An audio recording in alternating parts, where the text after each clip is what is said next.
Hi folks, welcome to this new series called Things I Wish I Knew as a Musician Sooner. Imagine that you're in front of a lake and the water is calm, super still. It's like a mirror to the sky. Imagine you've got a stone in your hand. You throw it into the lake and you watch it as it hits the water and slowly dissipates underneath. There are ripples from the initial impact, but they dissipate within seconds. Imagine the stone in your hand is like your craft, whether that's playing gigs or practicing your instrument or writing new songs. And the ripples are the after effects of throwing the stone. So things like followers and streams and people that come to gigs. Now, I think we focus a little bit too much on the ripples as opposed to the stone. We want there to be more ripples, and we want them to be more noticeable, maybe even bigger. But ripples always disappear. They are only a consequence to the impact of something that we do. Focusing on how many followers you have or how many streams you get is a fallacy in itself. Having a certain number of both doesn't make you any better at playing your instrument. What makes you better, in a relative sense,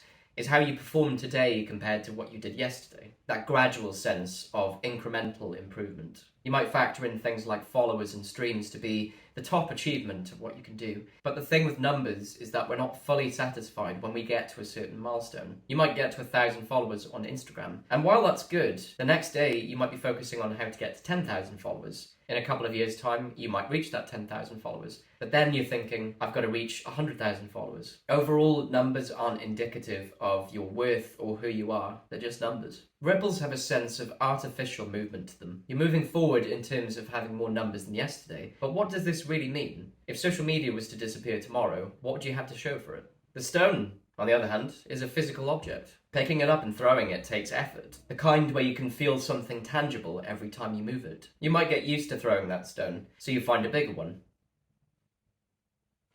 Now when you throw it in the water, naturally, there's more ripples from it. Ripples are fine to look at, but they aren't the thing to focus on. There'll always be ripples as a consequence of you doing something, but there won't be ripples if you don't do anything. So my advice? Keep throwing stones. Even if you miss the spot in the water that you're trying to hit, you're still getting better at the act of throwing, and there'll still be ripples as a result. You might see some big stones that you're not able to throw yet, but that's okay. Trust that you'll be able to move them at some point, and keep being consistent with the act of throwing. You can always aim later on, and when you do, you'll already have a great skill at throwing a variety of different stones, such as contacting larger venues, or supporting artists that are bigger than yourself. So again, just to end the video, focus on throwing the stone, not the ripples. Thanks for watching, folks. If you enjoyed this video, please like and subscribe, and I'll see you again in the next one.